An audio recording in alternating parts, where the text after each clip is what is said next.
Josh, in trying to really understand human mentality, I like to look for specific human mental acts that we do and see if we can understand it beyond the normal intuitions.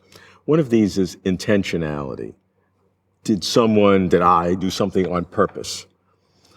How do you begin to understand the concept of intentionality?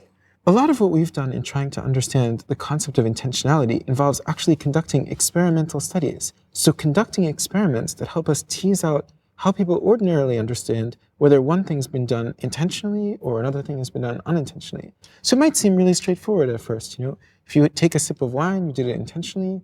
If you spill the wine all over your shirt, you did it unintentionally.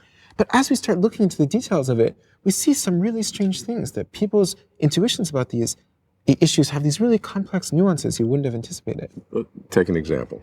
Okay, so suppose, for example, a general is talking to the lieutenant, and the general says, we have to move our troops to Thompson Hill. We've got to take Thompson Hill. And the lieutenant responds, if we move our troops to Thompson Hill, we'll be putting our troops directly into the enemy's line of fire.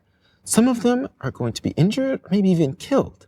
And suppose the general says, look, I know that the troops are going to be put into the line of fire, but I don't care about that at all. All I care about is just taking Thompson Hill. So now we can ask participants, did the general put the troops into the line of fire intentionally? So what do you think? If people are going to get killed, I have an emotion that says, yes, he did. Because he knows that people are going to get hurt. And so he's making the fact that people will get hurt less important than his objective. So he's doing that intentionally. Yeah, sure enough. So most people say, yeah, of course, he did that intentionally. He knew that they were going to be hurt, and then he went ahead and did it again. But what we showed is that if you make just a very slight change in the vignette, people have the opposite intuition. So let's try a new version. The general is talking to the lieutenant, and the general says, okay, we've got to go and take Thompson Hill. And the lieutenant says, wow, that's great, because if we move our troops to Thompson Hill, we'll be taking them out of the enemy's line of fire. Some of them are going to be rescued. And then the general says, oh, I don't care at all about taking the troops out of the line of fire. All I care about is taking Thompson Hill. Sure enough, the troops end up getting rescued. They're taken out of the line of fire. Did he take them out of the line of fire intentionally? There's, for some reason, people say no. Yeah, and just looking at my own emotions, I don't like this general. I don't like him because he doesn't care about human life on the one example, and in the other example, he doesn't care either. He just wants to his objective. So we have an emotion that says that this is not somebody who I like as a human being. And so whatever is intentional and not intentional to make him look bad, or because I'm investing in him this feeling that he's a bad human being. That's my emotion. I'm trying to analyze myself. Right. There's actually been a lot of interesting work. So is it that we decide whether someone did something intentionally, partly just based on something about their character, how we feel about them as a person? So suppose we say other facts about this general. So we say, he goes into the office and he makes this decision, send them into the line of fire or don't. And then he goes home and you get a sense about what kind of person he is. So in one condition, for example, he comes home and he sort of helps his wife with the dishes, he helps his kids with their homework, then he goes and pets the dog. In the other condition, he goes into the office and either puts people into the line of fire or takes them out. Then he comes home, he starts screaming at his wife, he starts kicking the dog, he's yelling at his children. Does it make a difference? The answer is no. The only thing that makes a difference is whether he puts them into the line of fire or out of the line of fire.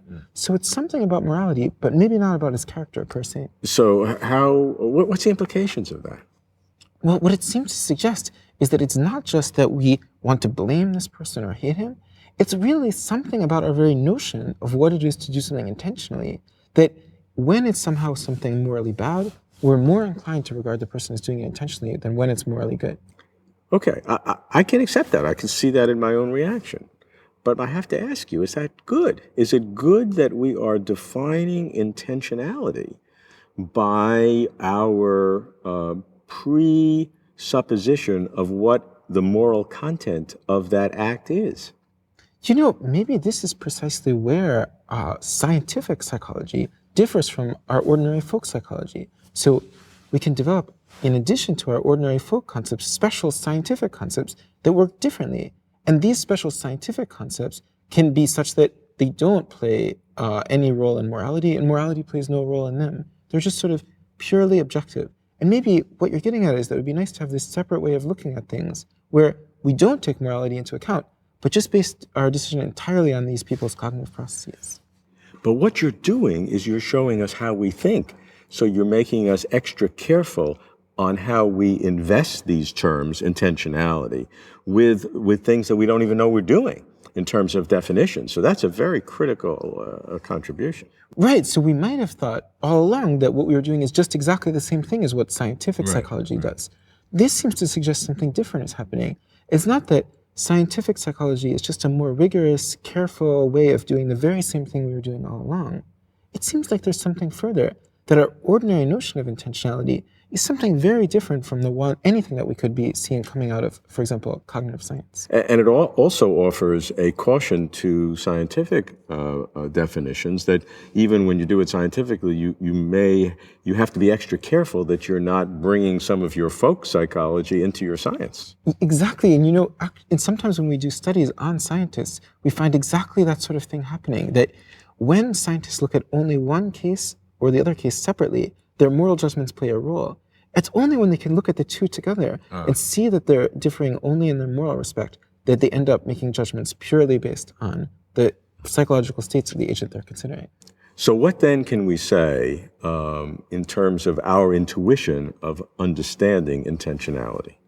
Well, what we can say is that our ordinary understanding of intentionality doesn't seem to be at all like the kind of thing that you would want in a scientific theory of the mind. It seems like something more that you would want in a judge or a jury. It's a moralizing notion, one that takes into account the moral significance of the behavior concerned.